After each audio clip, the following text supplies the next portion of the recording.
All right, Tammy, welcome. Hi. How are you? I'm good. Nervous? Good. A little bit, yeah. Okay, well, we could start. Um, where were you born? I'm gonna tell you because I don't think it's really on the map. I was born in a really tiny town outside of Lubbock, Texas. Hmm. Um, it's called Floydada. I think there's probably like less than 10,000 people there. Um, yeah, it's not on the map. I don't think it's not. Okay. And in fact, most people joke that everybody that lives in Floydada is my family because it's so It's small. a small Yeah. town. Okay, great. What was your childhood like? If I had to describe my childhood, I would probably say it was difficult, I guess. What parts of it were difficult? Um, so I grew up in a very, very small town. Um, Very humble family. My dad was the only one working. My dad was a janitor at the courthouse in Floydada. I had two brothers and two sisters. My oldest brother lived with my grandmother. Um, I grew up with a very angry dad, um, and and I guess to no fault of his own, my dad grew up without a dad. My dad's dad passed away when he was 13, Hmm. and him being the oldest, he had to step up and help raise his siblings. Um, so a lot of that, I guess, kind of turned into a lot of anger. So I grew up in a very like emotionally abusive household. I heard arguing every day. Um, my dad always kept us fed, kept us clothed, all of that stuff we were taken care of, but it was not fun. My relationship with my dad was very it was tested every day for sure. There was a point in time when my dad kicked me out of the house because of my friends. Um, at that point in time in Texas, and probably still, there was a lot of racism, Hmm. and most of my friends dated outside of our race, and my dad wasn't about that. So, yeah, I went through that. Did you date someone outside your race, and I that's didn't. where My the dad was super strict, so it okay, was like, you don't date. you were scared I was terrified. You don't date, so we didn't. or date at all? No, Oh wow, no. very There strict. was I guess the closest I got to dating in high school was there was a guy that I guess had a crush on me, and he sent flowers to my house. And when they arrived, my dad was like, "Who the hell?" All shit broke loose. Yes, Wow. yeah. And Do you, after that, we're like, "Yeah, there's no dating." yeah. We're- You have any siblings? I have two brothers and two sisters. What's your relationship with them? Um, my oldest brother, it really makes me sad because my oldest brother never lived with us. He was my half brother, and my dad didn't want him to live in the house with us Why? because he was my half brother. Hmm. My Only dad was a very angry person. only full brothers. My dad, yeah, he didn't want my oldest brother to live with us. So he lived with my grandmother. Um, and so now, after my mom passed away, my oldest brother was like, you know what? Mom was the only thing keeping us together. Now that mom's gone, like, I'm gone. So unfortunately, I haven't spoken to my oldest brother since 2010. And then my oldest sister still lives in the same town we grew up in. Um, and then the youngest of my two brothers still lives in Texas. And the youngest of my sisters, I'm the second from the youngest. The youngest of my sisters, she also joined the military and moved away. She's stationed in Kansas. Tell me about your mom. A mom. Okay, I'm just gonna say right now. I'm sorry if I get emotional because my mom was probably, besides my kids, the most important person in my life. I already mentioned that my dad was a very angry person. So there was a lot of abuse, a lot of arguing, Um, my mom took a lot from my dad. And I think that's why she was like one of the most important people in my life, because I felt like somebody had to protect her, and I was the only one that would step up to my dad. Was there physical abuse? There was. Never after I was born. I never saw physical abuse. It was very emotional, very mental abuse. My mom told me that the last time my dad hit her was when she was pregnant with me. Okay. And so I felt like somebody had to protect her. My mom was terrified of my dad. So I felt like I had to step up and protect my mom. And so when she passed away, that was probably one of the worst days of my life. How long ago did she pass? My mom passed away in 2010. Okay. Your dad's still alive? No. Okay. My dad passed away 2 years later. Okay. Yeah. All right. So, how were you as a student? Let's go. As a student? From. I was the nerd. Yeah. I was the nerd. I was the one with the straight A's. I was in band. I was the good kid. I never touched drugs. I never touched any of that stuff. I remember my dad, the one thing that I will say, my dad always kept us taken care of, right? As long as we worked hard and we did good in school, my dad did provide, for us. So one of the things that I remember most is my dad saying, if your grades are good, I always wanted to play the saxophone. In band, my dad bought me a brand new saxophone.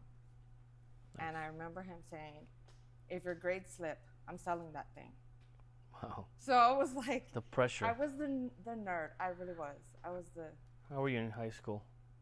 Still nerd? Yeah. Yeah. Yeah. I was the. I had a small graduating class. And I remember being so pissed off at myself because I went from 9th in the class to 17th in the class. And I was like, I let myself down. Oh. So I was the nerd. I was the bookworm. I was that perfect student. Did you go to college? I did. Yeah. But I didn't go to college right after school. Okay.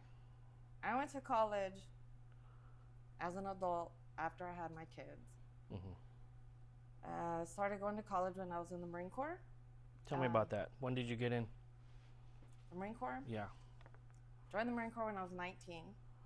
I went to boot camp February 1st of 1998.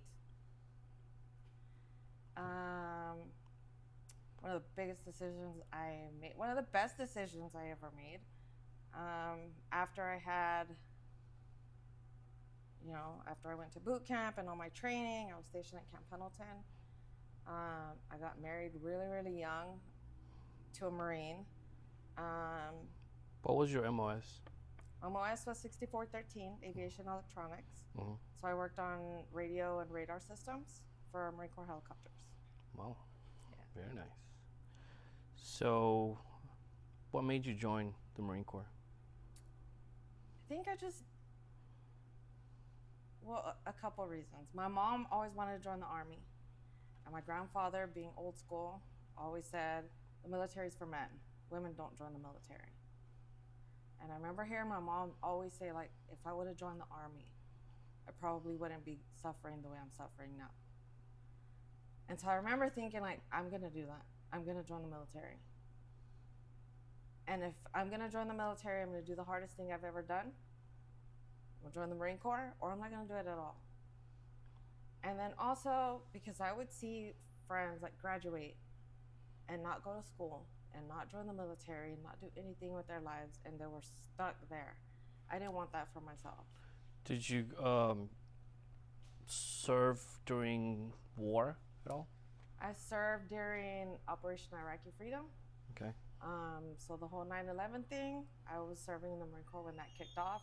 I remember exactly where I was on Camp Pendleton when those planes hit. I remember getting to my unit. Gates started getting shut down. And I remember hearing, we're going to go to war. And everybody's like, no, we're not. No, we're not.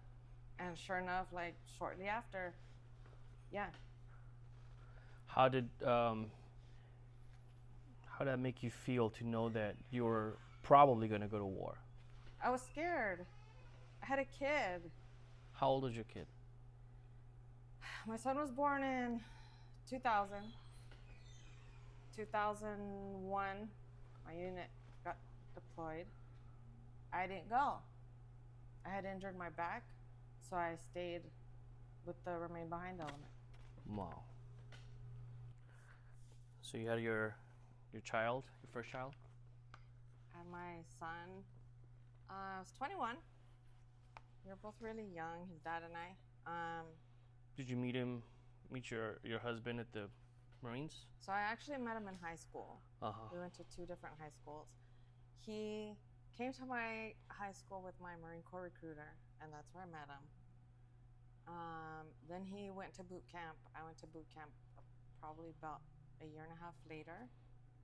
We got married, and then right after I was stationed at Camp Pendleton, found out I was pregnant. Had my son at 21. We were both really young. We were only married 4 years. How was that marriage? I wouldn't say it was terrible, but it wasn't good either. How so? I think because we were both so young, we didn't really know what the hell we were doing. I wanted a marriage, and he wanted a marriage and still be single. Oh. And growing up the way I grew up in a very old school traditional home, like that wasn't working for me. And then it became like we argued all the time. And then it got more than just arguing, you know. And then the whole time we were married, he would volunteer for trainings or volunteer for deployments or volunteer just to like leave. So I was pregnant by myself. I started raising my son by myself. And then I went on a deployment. My son was a year old. And that's when my husband at the time said, you know what, you're on your own, do your own thing. And I'm gonna do my own thing. And I knew that's when it started falling apart. When I came back from Okinawa, shortly after that, he moved out, moved in with somebody else. Oh. So, yeah, it fell apart really quickly. How many children did you have? Just my son. Just your son? Yeah, with him, yeah. How's your son now? He's 24. 24. Who's also in the Marine Corps. Okay. He's married to a Marine also. Wow. Chip of the old block. Yeah. Okay. So was that your first marriage? That was my first marriage. Okay. Then you got married again. Tell me about that. How'd you meet this guy? How'd you meet him? Okay. So I finished my active duty service in the Marine Corps, and I moved back home to Texas. I was in the reserves. The reserve unit I was with sent me to some more training in Missouri. And I remember my mom saying, Mija, you need to find a dad for Joe.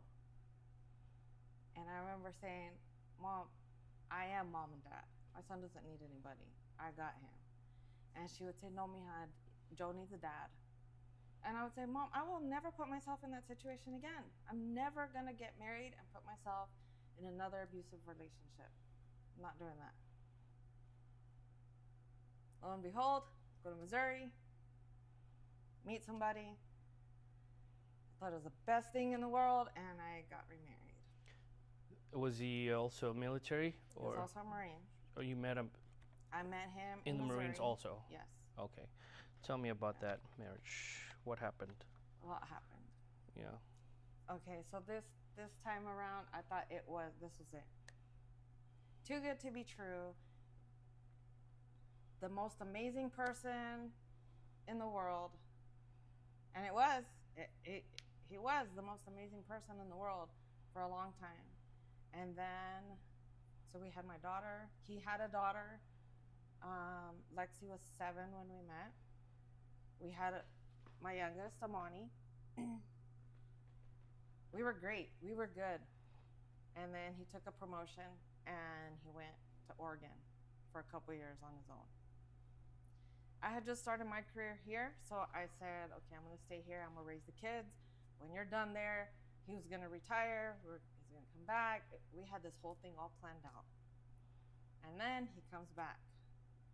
And that's when it all started falling apart. And when I say it fell apart, I mean like it came crashing down. Arguing every day. Arguing every day turned into more than just arguing every day. And I'm not going to go into a lot of detail out of respect for my kids, but it got to the point where the arguing and abuse of any kind of way imaginable turned into I was afraid for my life. To the point where I was scared to come home. I was scared to come home and walk into, like, he's gonna kill me. Like, I was that terrified. And nobody even knew it.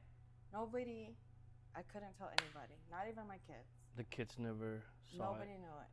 Because I didn't want my kids to grow up how I grew up, listening to my parents argue every day. Was there, and you don't have to go into details, but when you said there was more than just arguing, was there physical also? Yeah. Okay.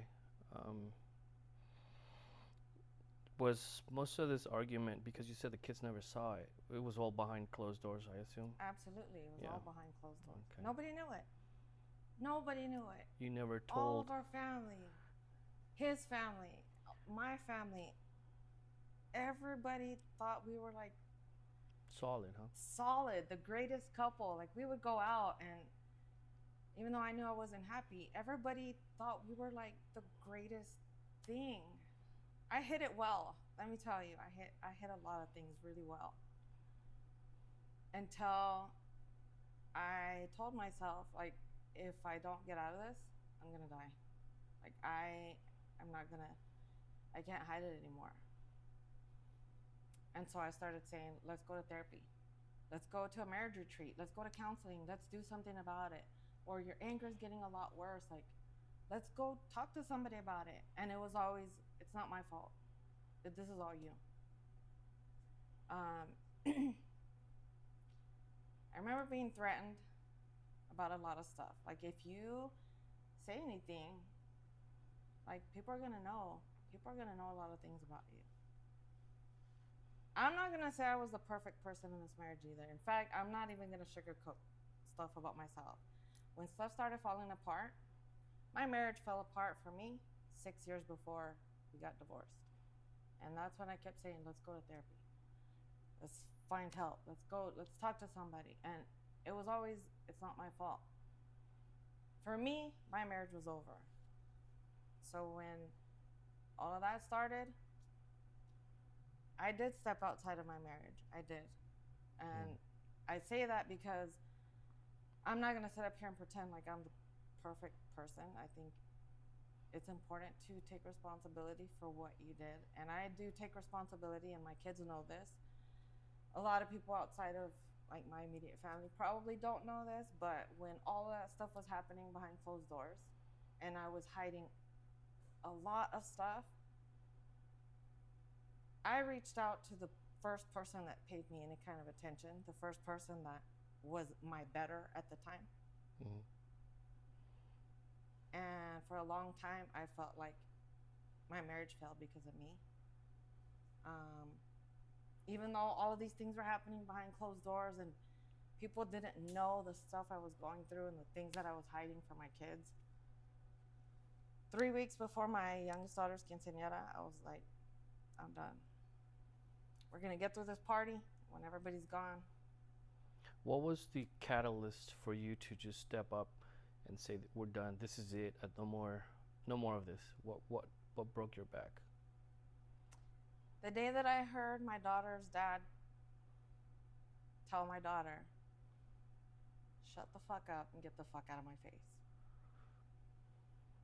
That, to me, the way that I grew up listening to my dad talk to my mom, and my mom was so scared and she couldn't protect us. I didn't want my daughters to grow up like that.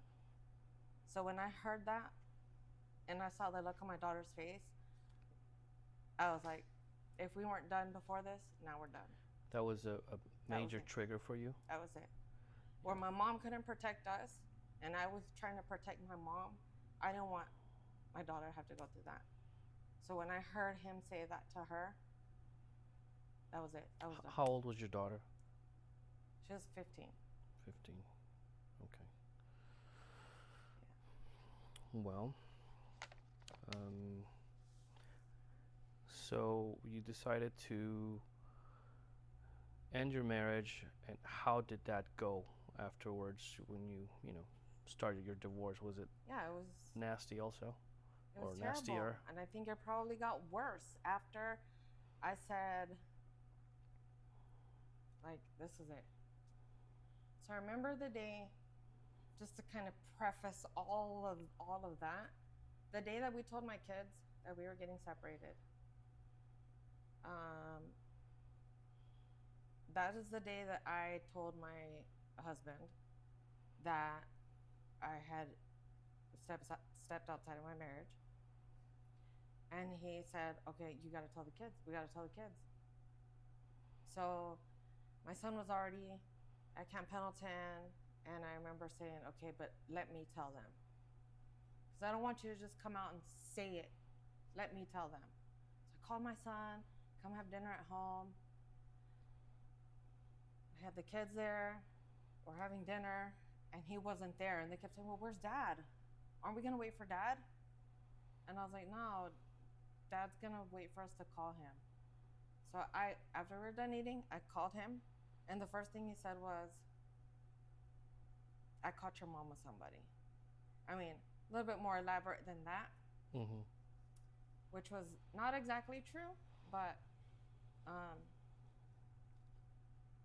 that day changed my relationship with my kids.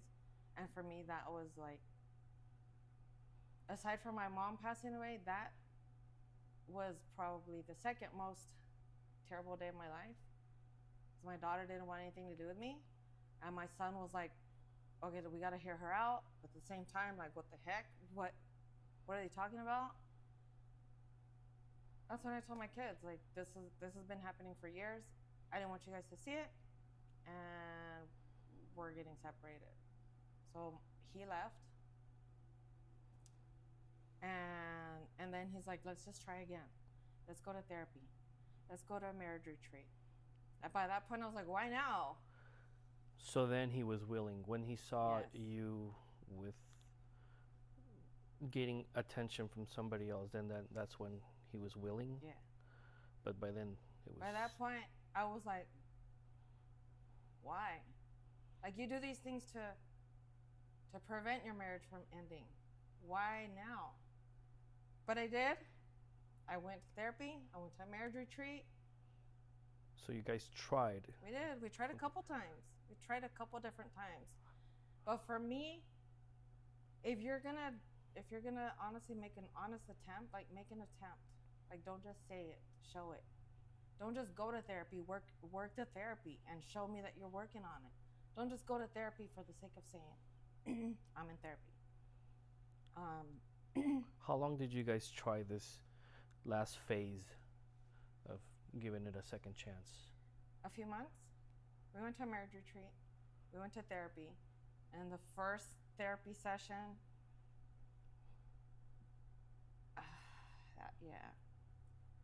that session was the most emotional thing that I have gone through in a long time. When my therapist said, she introduced herself to us, and then she asked me to kind of tell about myself. And when she said, I in one of my marriages, I was dying inside, and nobody knew it but me. I was like, yeah, that was me. I was damn near dead inside, and nobody knew it but me. Nobody. And so from that point forward, I was like, I don't even know who the hell I am. I don't even know, like, what I've done with myself all of these years. Like, I don't even know what I like. I don't even know how to be a woman outside of being a mom and a wife. So I stopped trying. I went to therapy for myself. I didn't go to marriage therapy after that. I went to therapy for myself. So after therapy, what then made you just say, you know what, it's been over, it's over, I gave it the best, and I still don't feel it? Like, what was the catalyst then? Because I didn't see change. Oh. I felt like I was the one putting in all this effort, and he was like, why does the therapist like you better? Why does she work with you more? It was always something. Like, you know, if I would go somewhere with a therapy group, he was stalking me. He would show up there. I would get pictures of, you know, I remember going to like a dinner with some of the girls from therapy, and I would get pictures of the outside of the restaurant where I was at. I would go to Home Depot, and he would show up at Home Depot. Like, it was the fact that it got worse before anything else. To me, it was like, this isn't. I'm not putting forth effort into something that's not going anywhere. Got it. So you gave it a shot for a couple months, and then it just started to fall apart even worse. Okay. I told myself I don't want to be miserable the rest of my life. Mm-hmm. The way that I saw my parents grow miserable for the sake of being with somebody. Yeah. All right. So that part of your life was over at that. What did you do afterwards? What careers? What'd you get into? So I focused on my career. I went to therapy for almost a whole year. I focused on my career, my kids. I had to regain the relationship with my kids back. So I felt like I had to really, really prove to my kids that, you know, it's okay to make mistakes. Obviously, you don't keep making those mistakes. Right. But you can grow from them, you can learn from them, and you move forward. Just really focused on what I was doing at work.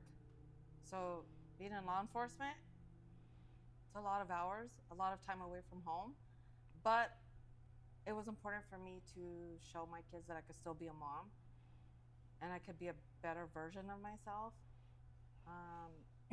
So you mentioned you're in law enforcement. Yeah. How'd you get in it? How'd you get in? Okay. What made you decide to go from? When I got out of the Marine Corps, I worked at a juvenile treatment facility in Missouri. And I remember we had psychiatrists, nurses, teachers, probation officers, like a one-stop shop. And I remember seeing the badge, seeing the POs wearing a badge, and that kind of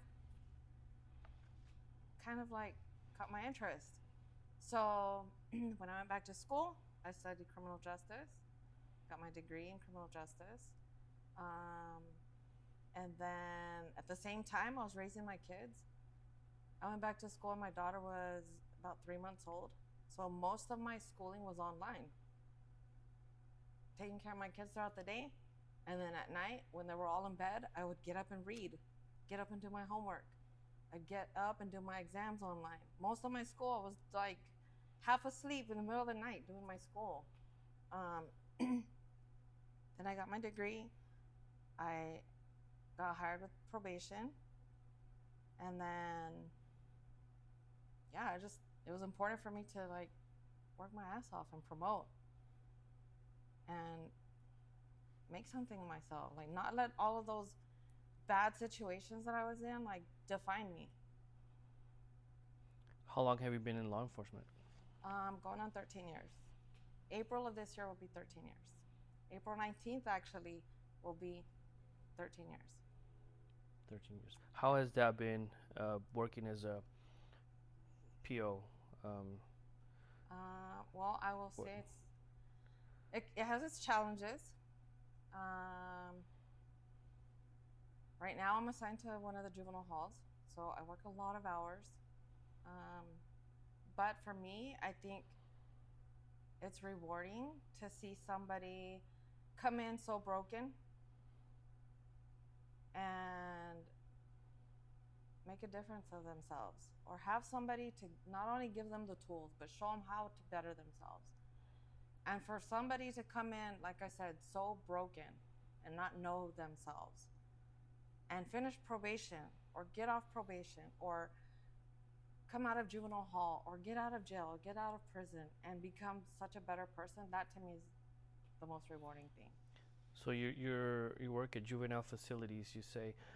Um, I would ask this question now that you work with young kids. What about you? What advice would you give your younger self? My younger self. I think like this generation, um, and to no fault to them, because we all grow up in this society where everybody feels like they have it all figured out, right? I remember when I was growing up, I felt like I had it all figured out, right? But I think it's important for young people to understand that what you think is important now, I guarantee most of that stuff is not going to be as important when you get older. Looking back now, like most of the people that I thought were important people in my life aren't there anymore, you know? And you spend so much time like trying to please people or trying to like be the right person or wear the right things or say the right, just be you. Like unapologetically you. Like just be genuine. Don't worry about everybody else. Don't worry about everything else. Those things fall in line. Like, you spend so much time trying to be that person to please everybody else, but you're not really pleasing yourself. Yeah. Okay. So tell me about some of the hardships you've seen in your career now, dealing with kids and how you grew up. And I think a lot of that stuff is super similar to how I grew up. yeah. Growing up, I didn't grow up in a broken home, right? I had both parents, but it was so stressful, and it was heartbreaking to see my parents have that kind of relationship, and it was terrible. And I see that in a lot of these kids, and not only the kids, because I haven't only worked with kids in probation. I've worked with adults in probation, and it's just, I think people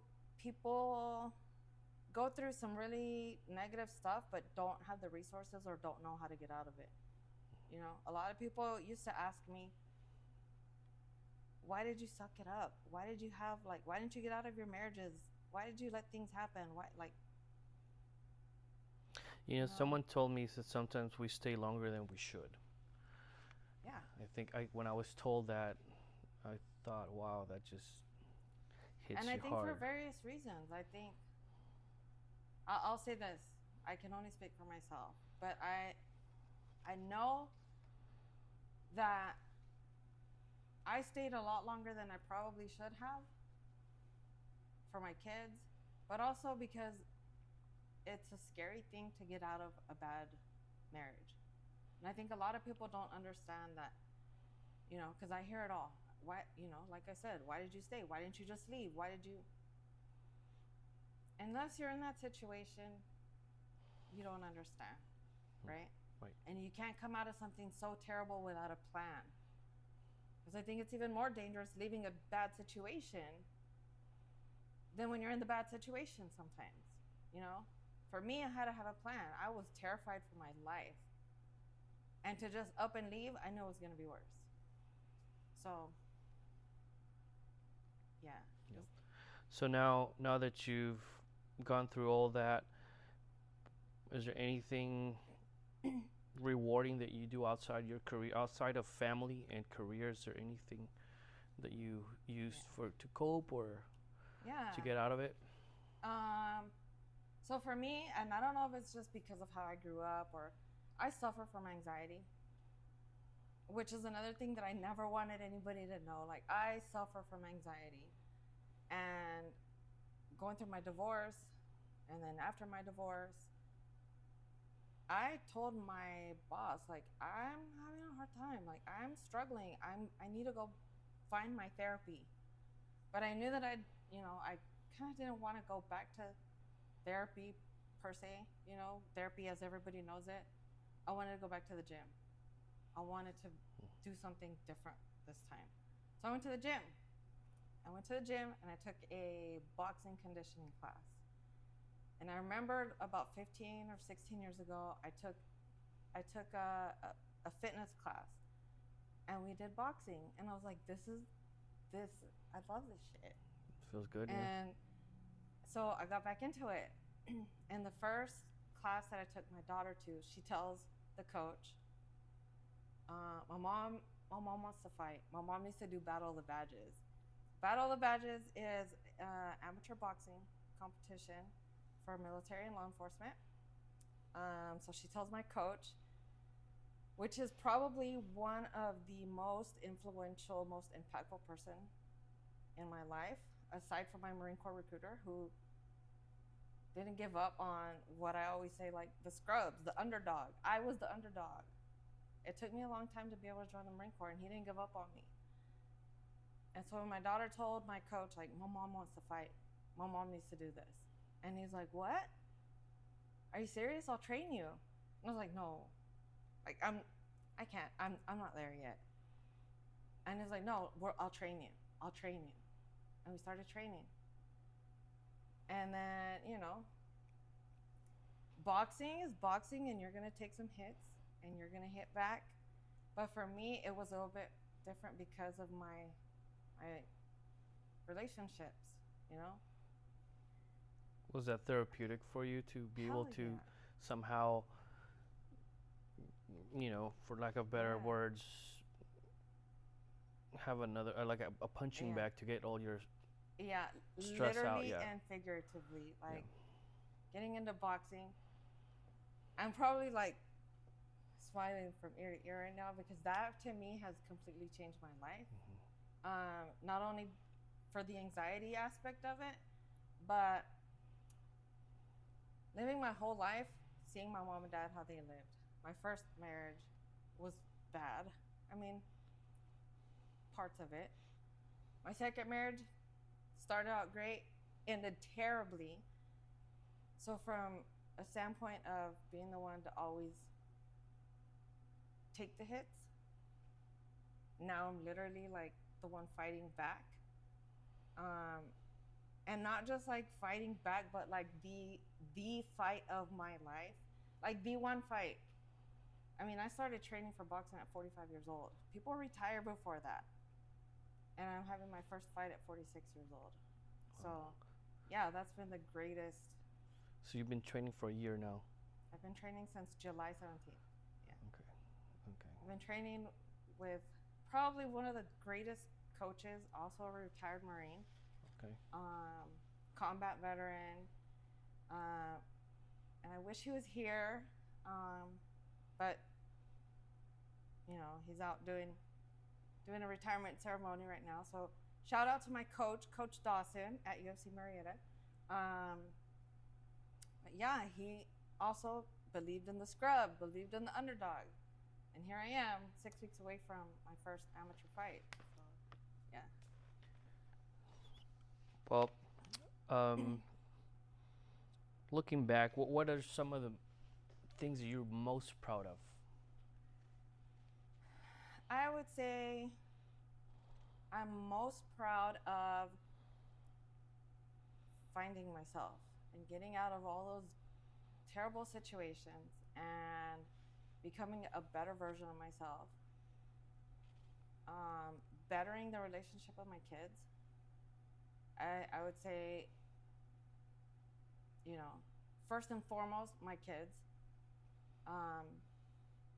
To Lexi, Joe, and Amani. Like, aside from all the craziness that happened and everything that they went through from, divorce to today, are the first and foremost most special people in my life, because they have been through so much, and they're there. They're still there for me and with me, regardless of any of that.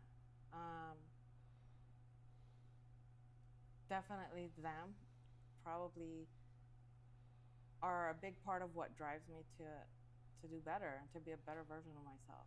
Oh, yeah. What are some of the things that you still hope to accomplish? Your Um, goals? One of the biggest goals that I know I'm gonna accomplish, right? This fight. And when I say fight, I don't just mean like May 17th fight. I mean the fight for being a better you, a better me, you know, for my kids, for myself, um, for everybody around me. Like May 17th is gonna be the fight of my life, and I mean it. Like everything that I've overcome, everything that I've been through, everybody that thought I couldn't do it, all the negativity, everybody that said, no, you can't, you won't. Yeah, watch me, May 17th. Well, Yeah. this girl's got it coming. Yeah. Daniela, I'm sorry, but yeah, it's not going to be easy. So, how would you like to be remembered, Tammy?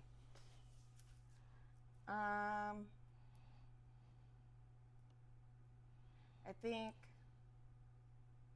the most important way I want to be remembered is somebody who didn't back down from a challenge. Yeah, I went through a lot of shit, but I'm here. A better version of myself.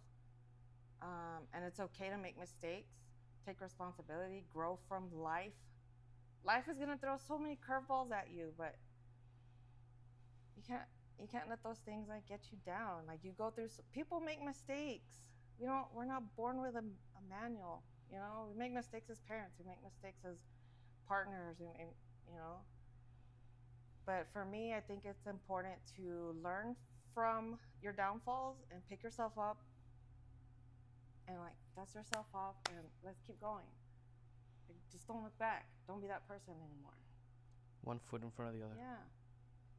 Yeah. So, after you've gone through all these challenges in life, now you're a fighter. Are you afraid of any emotional connections with somebody else, or are you now involved in any relationships? Okay, so How's that shaped your life, your past okay, to now? after my first divorce, I said I will never get married again. I got married again. I was married for almost 17 years. And after that one, I was like, that's it. I'm never getting married again.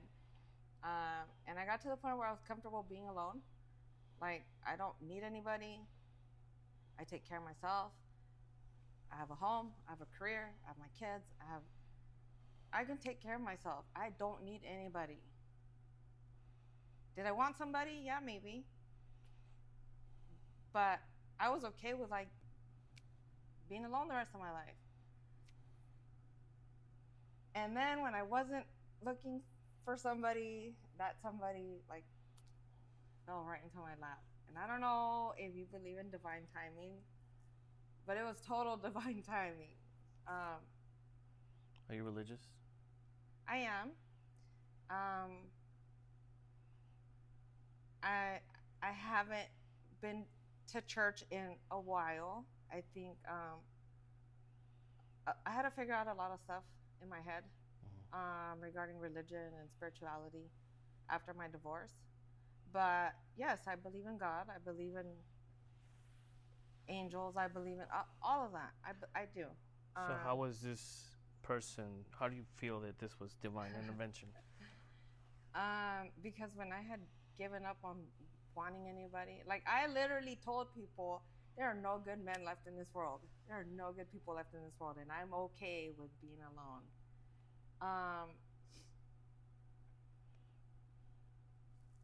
So I would come to Salud to dance, okay? And I remember seeing Sal. And to me, I was like, okay, this guy's the owner. He walks around, he talks to everybody. He has to do that. He's the owner. This is how you bring customers. But I was so intimidated, and I never wanted to talk to him. And I remember one day, I came to watch a fight. I think it was the Tyson fight. And he started asking me about my boxing. And then he asked me, do you mind if I throw an after party for you? And I was like, what? I was like, yeah, I'd like to host the after party for you. I'm like, okay, okay. And then, every time I'd come in, we would chat, and I was like, of all the women that come to dance here, he's just chatting it up. Like, why would he want to come talk to me? Mm-hmm. Then one night, I came in on a bad date, and he saw me by myself. Hence why it was a bad date. I was sitting by myself, and he came over to talk to me. Did you say a bad date or bad day? Date. Oh, date. Okay. I came in with somebody else, and it was terrible. Mm-hmm. And he came and talked to me, and it turns out that day, he said that um, he was okay with being alone the rest of his life, and I had just said that too. Mm-hmm. Right after that date, I was like, I am okay. This is why I'm okay being alone. This is why. By the end of the night, I went to go pay, and he gave me his number. And then the next day, we started texting. I went to go see him at a DJing gig, and yeah, the rest is history. Yeah. How do you feel now with this new relationship? Is it healing for you? Yeah. I would say, when I thought other people were the best thing in the world, I literally, and it's a little bit scary to even think or say this, but I think Sal was sent to me after all of that stuff I went through. I think I really do. This is why, I'm getting back into religion, because I really do believe that God said, okay, you passed. Like, all the stuff you went through. This is the person that everything you ever wanted in a person, here it is, all wrapped up in a bow. Here it is. And it was like the perfect timing for both of us. And now I'm like, how could I ever think like there's no more good people left in this world? How could I ever tell myself like I don't need anybody? I think it was just like I needed to go through all of those things to find the one person that is so healing to me and to my kids, and just giving me like a different idea of what a partner is or a marriage is, and really makes me think about like everything that I went through and mistakes that I made, because like I said, I'm not going to sit up here and say that I was perfect and I'm a victim. Oh, I made mistakes too, and I've learned from them, and it just makes me want to be a better person to my new partner. I had said I don't believe in marriage anymore, but you know what? If it happened, yeah. Mm-hmm. I'm so happy now. I'm in such a different place in my life after going through all of that. Yeah, I don't know. I think this is like the culmination of like so many years of terrible, terrible moments. I think this is like the end of all of that and the beginning of something like on such a bigger level.